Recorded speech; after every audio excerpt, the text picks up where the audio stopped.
महापुरुष को पहचान या प्राप्ति बिना भगवत कृपा संभव छैन। संत विशुद्ध मिले ही परते ही, राम कृपा करी चितवही जेही। भगवान कृपा गरेर जुन कृपा गरेर हेर्नुहुन्छ, भगवत कृपा लेशद वा लेस मात्र पनि भगवानले कृपा गर्नुभयो भने तब महापुरुष इस संसार बन्धनबाट छुटाउने वाला ती दिव्य पुरुषको प्राप्ति हुन्छ। तर प्राप्ति भएर मात्रै भएन, द्रौपदीले प्राप्ति त गरिन्, बीचैमा यो मन त विचित्र छ नि त। पापले युक्त मन सशङ्कित रहन्छ। त्यही भएर पापी सर्वत्र पापमाशङ्क्यते, पापी सर्वत्र पापमाशङ्क्यते, ऊ शङ्का नै गरिरहन्छ। यस्तो शङ्कालु हृदय भएका व्यक्ति महापुरुषको प्राप्त गर्न सक्दैन। जो देवतालाई पनि दुर्लभ, गीतामा भगवान भन्नुहुन्छ स महात्मा सुदुर्लभ। त्यस्ता बन्धन मुक्त गराउन सक्ने दिव्य पुरुष देवताहरू भन्दा पनि अत्यन्त दुर्लभ हुनुहुन्छ। तो एक खाले महापुरुष त साँच्चै नै छद्म वेशमा पनि रहन्छन्, तर तिनको नक्कल गर्ने त ढोङ्गी पाखण्डी समाजमा थोरै छैनन्।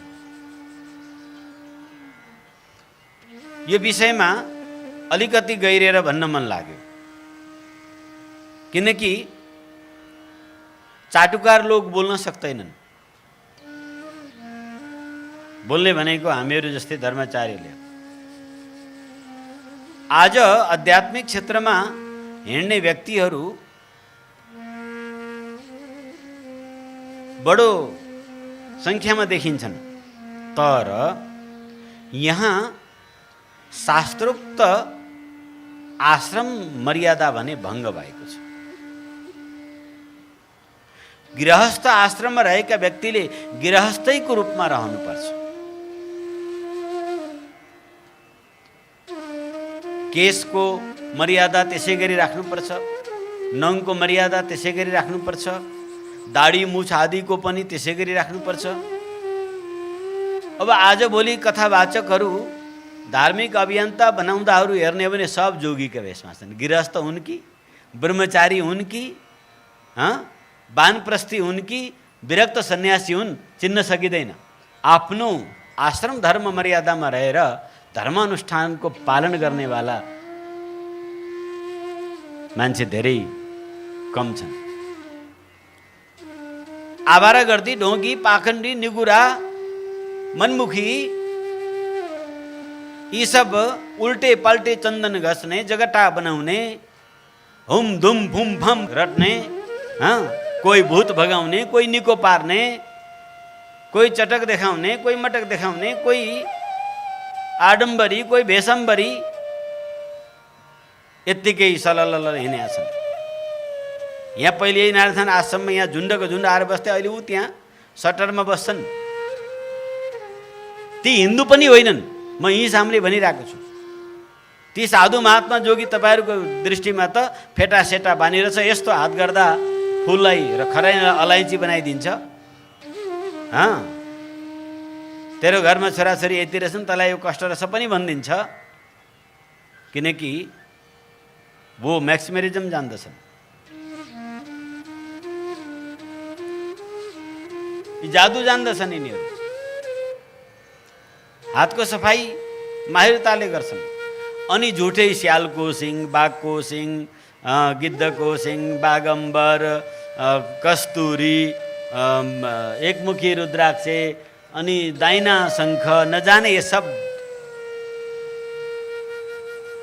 तन्त्र मन्तरमा काम आउने नक्कली सामान, फोहोरी सामान यति झोलाभरि लिएर हिँडेका हुन्छन्। मालाहरू झ्यामझ्याम हुन्छ, एकैछिनमा मक्ख पारिहाल्छन्, 2-5 हजार लुटिहाल्छन्। वहीँ साधु मानेर ढोगिहाल्छन्, घरभित्र बोलाइ पनि हाल्छन्। तर ती बाबा हुनु त दूर हिन्दू पनि होइनन्। त्यहाँ अहिले सामने सयकडौँ छन्, गएर सोध्नु, हिन्दू पनि होइनन्। तर समाज यति अनभिज्ञ छ कि आश्रम धर्म अनुसार आचरण गर्ने व्यक्ति हो या होइन भन्ने पनि छुट्याउनै गाह्रो भयो, छुट्याउन जान्दैनन्। किनकि कोही हाम्रो यहाँ लाइसेन्स दिने काउन्सिल छैन। यो गृहस्थ हो, यो विरक्त हो, यो ब्रह्मचारी हो, यो वानप्रस्थी हो, यो चाहिँ अमुक पन्थबाट आधिकारिक व्यक्ति हो, शिक्षित भइसकेको छ र यो संस्थाले जिम्मा लिनुपर्छ भनेर सर्टिफिकेट जारी गर्नुपर्ने हो। आजको स्थिति हेर्दा अखडाहरूले त विधिवत साधुहरूको पहिचानको जिम्मेवारी लिन्छ। तर हाम्रो यहाँ नेपालमा त्यस्तो केही पनि छैन। जसलाई जता जे भेषभूष बनायो, अलिकति हल्लियो, काम उब्रियो, देउता पसिहाल्यो, ऊ सिद्ध भइगयो। न तन्त्रको ज्ञान छ, न मन्त्रको ज्ञान छ, न शास्त्रको ज्ञान छ, न आचरण छ, न त्याग छ, न तप छ। एक खाले मतवाले भूत प्रेत पिशाचवत आचरण गरेर हिँड्ने सब बाबा भन्छन् र समाजका सभ्य मान्छेहरू फुलको गुच्छा दिएर चरणमा ढोगेर हुनहार गर्छन्। चिन्नु परेन, जान्नु परेन यो ढोग्ने योग्य हो कि होइन। नमन गर्नु यो राम्रो श्रेष्ठता हो, तर शीश कहाँ झुक्नु पर्छ यो जानेन भने त बडो बर्बाद हुन्छ। दान दिन जान्नु पर्यो, नमन गर्न जान्नु पर्यो। यो दुईटै कुरा जानिएन भने त्यो व्यक्ति पापको भागी हुन्छ। योग्य पात्र दान गर्न जानेन भने त्यो दरिद्र हुन्छ, रोगी हुन्छ। जो सम्मान नमन गर्ने योग्यलाई नगर्ने अयोग्यलाई गर्छ भने श्रीहीन हुन्छ। श्रोतागणहरू ध्यान दिनु, यो कुरा सुन्नु सबले। कोही रिसाए या खुसाए यसले कोही फरक पर्दैन। यो यथार्थ सत्य हो। शिर झुकाउन, नमन गर्न साइनोले ठुलो।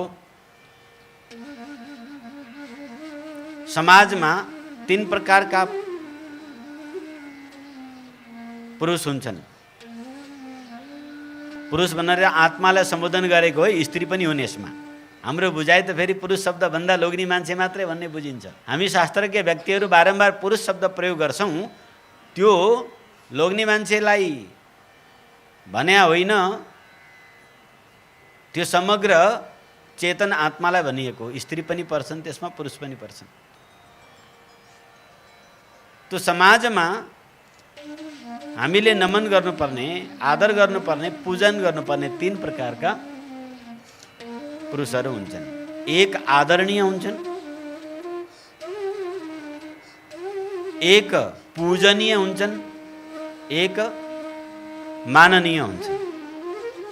यी माननीय भने फेरि राजनीतिक नेता, चुनाव जितेका नेता फेता यी माननीय होइनन् नि। फेरि यो त माननीय बोकी टेपल हेर्नु है, सर्वहारा भनी हिँड्छन्, माननीय आफूले बोक्छन्। तथापि यो एउटा मर्यादा हो। अग्र व्यक्ति, अग्रज व्यक्ति, समाजको प्रतिनिधित्व गर्ने, जनप्रतिनिधित्व गर्ने व्यक्ति, मुखिया, तिनलाई मान दिने व्यक्ति हुन्। मानी व्यक्ति हुनाले त्यहाँ माननीय भन्ने प्रचलन छ। आदरणीय दाजु, दिदी, काका, बाउ आदि जो छन् साइनामा, आफ्नो उमेरमा ज्येष्ठ, यी सबै आदरणीय हुन्। पूजनीय माता पिता, गुरु, गौ ब्राह्मण, यी पूजनीय हुन्। देवी देवता, माता पिता, गौ ब्राह्मण, गुरु, सन्त, यी पूजनीय हुन्। तो आदरणीय, पूजनीय, माननीय जान्नु पर्यो र यथायोग्य आदरणीयले आदर गर्नु। अनि अर्का हुन्छन् स्नेह भाजन, आफूभन्दा आयुले, शिक्षा आदि पद नाताले साना छन् ती स्नेहभाजन हुन्।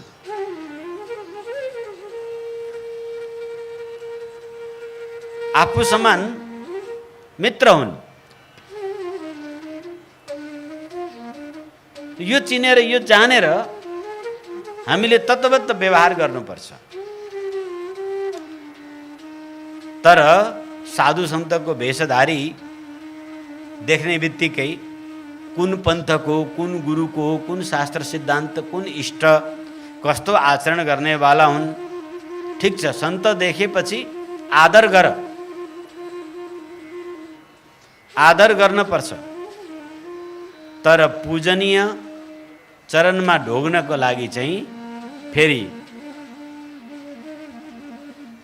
माता पिता र निज गुरु बाहेक साष्टाङ्ग लमतन्न परेर चरणमा ढोग्न कि त आफ्नो गुरुदेव, आफ्नो इष्ट परम्पराका,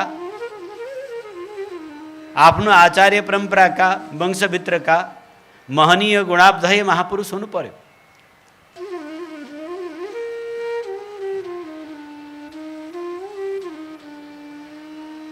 अन्यथा आदरको पात्र, सत्कारका पात्र हुन्। आदर गर्नुहोस्, सत्कार गर्नुहोस्। परन्तु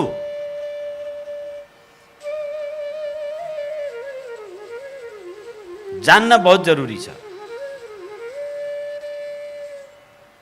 जतिले पनि मेरो आवाज यहाँ वा सञ्चारको माध्यमबाट सुन्दै हुनुहुन्छ, तपाईँ गृहस्थमा रहेर धर्म प्रचारक, धर्मवेत्ता, धर्मज्ञाता, संस्कृतज्ञ, संस्कारले युक्त हुनुहुन्छ भने कृपया तपाईँ गृहस्थीकै वेशभूषामा र पण्डित कहलिएर प्रसिद्ध प्राप्त गर्नुहोस्।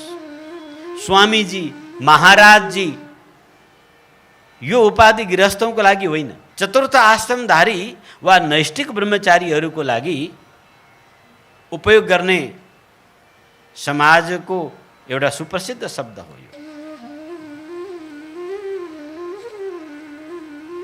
स्वास्नी छोराछोरी अगाडि पछाडि लगाएर बसेका छन् अनि स्वामीजी श्री श्री 1008 अनन्त श्री विभूषित। अब एक चतुर्थ आश्रममा विराजमान परिव्रजक परमहंस सन्तलाई के भन्ने, और एक षोडशकर्म आदि पुरोहित्य गर्दै हिँड्ने अथवा पण्डिताई गर्दै गर्ने, यिनमा कसरी भेद छुट्याउनु?